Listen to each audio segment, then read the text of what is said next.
Assalamualaikum warahmatullahi wabarakatuh. Saya Mumtazah Syifa Triwida Putri dari kelas 11 IPA 7, nomor absen 20. Di sini saya akan menyampaikan khutbah tentang bahaya riya dalam Islam.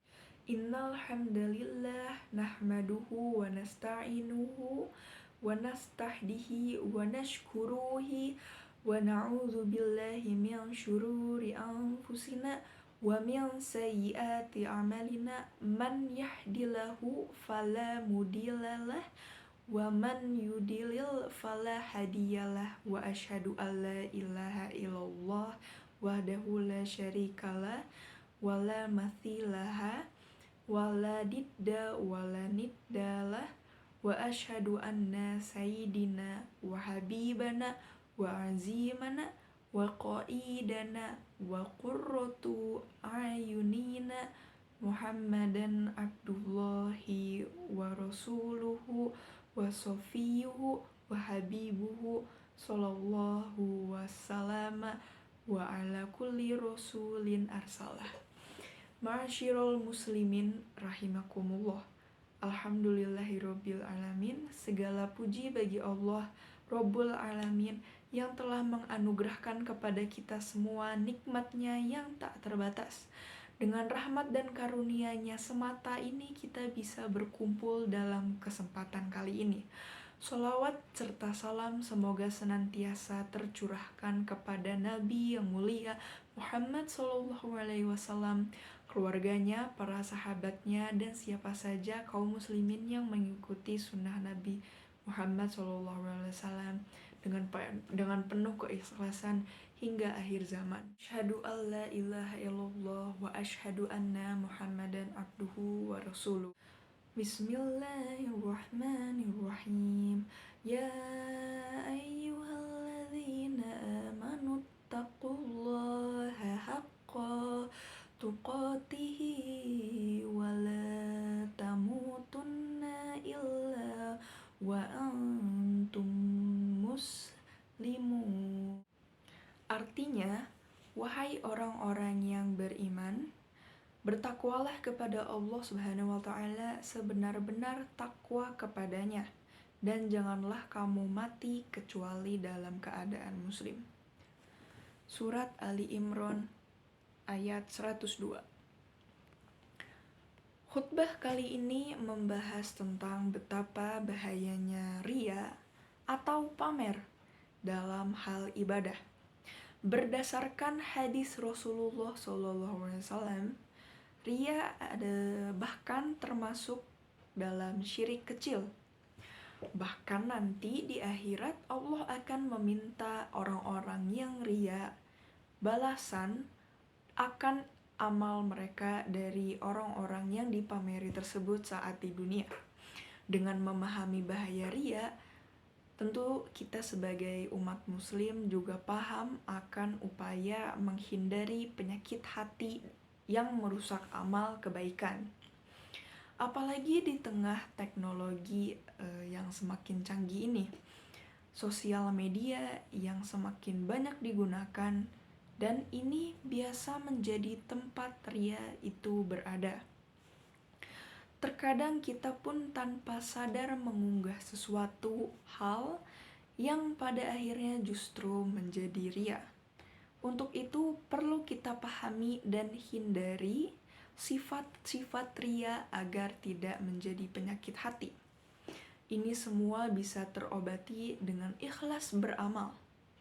Ikhlas beramal adalah kewajiban taat yang paling baik, dan ia merupakan dasar dari semua amal kebaikan.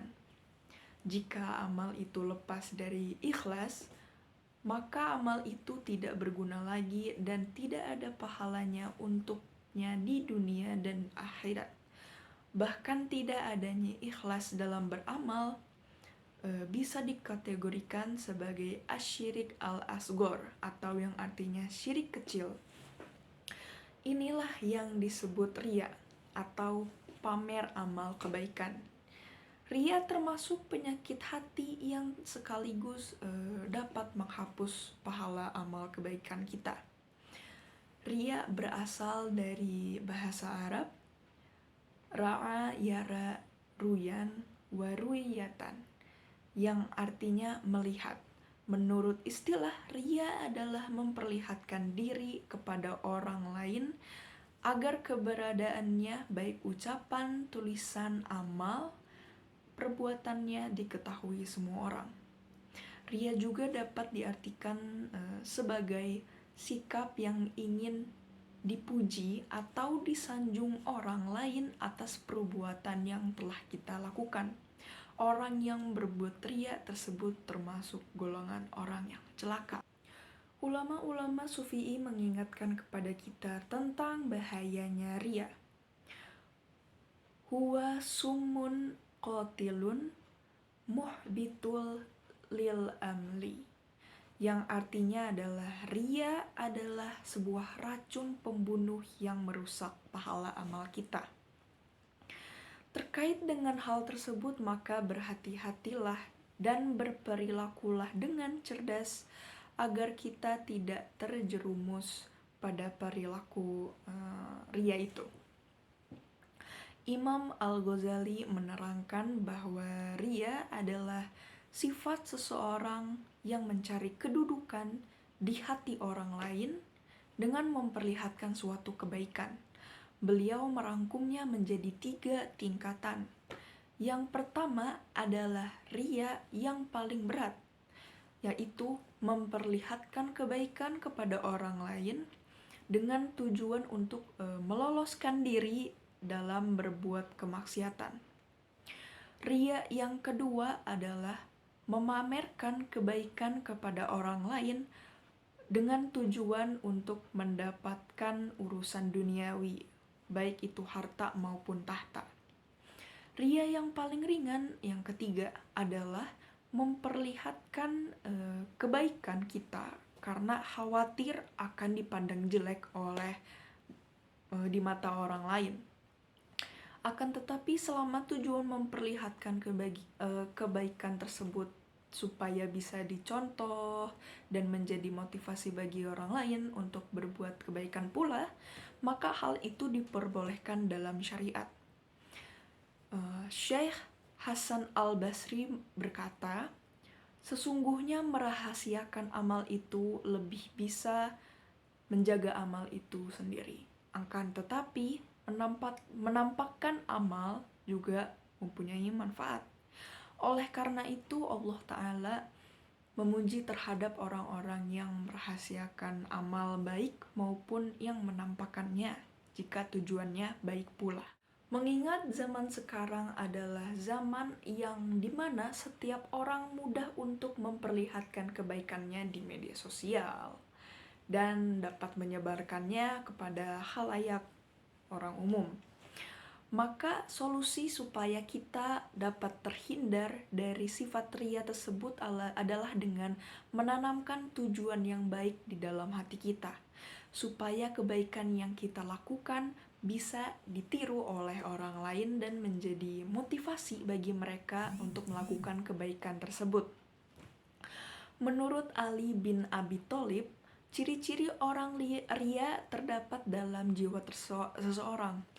Di antara ciri-ciri orang riya tersebut adalah dengan malas jika seorang diri, tapi giat jika di tengah-tengah orang banyak. Tambah semangat beramal jika mendapat pujian, dan berkurangnya frekuensi amalnya jika mendapat celaan dari orang lain.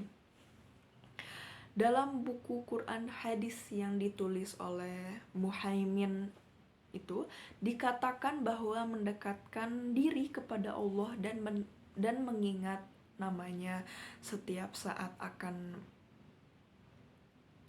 menjadikan hati menjadi bersih.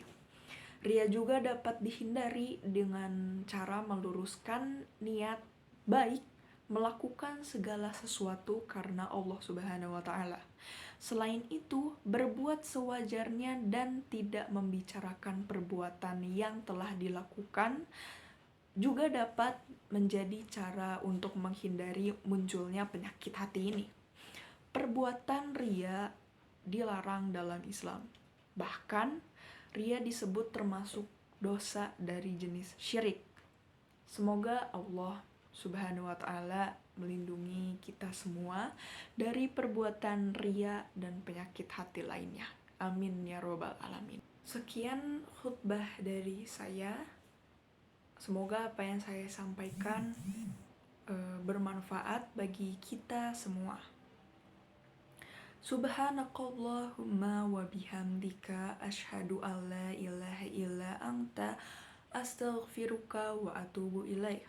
Wabillahi taufiq wal hidayah. Wassalamualaikum warahmatullahi wabarakatuh.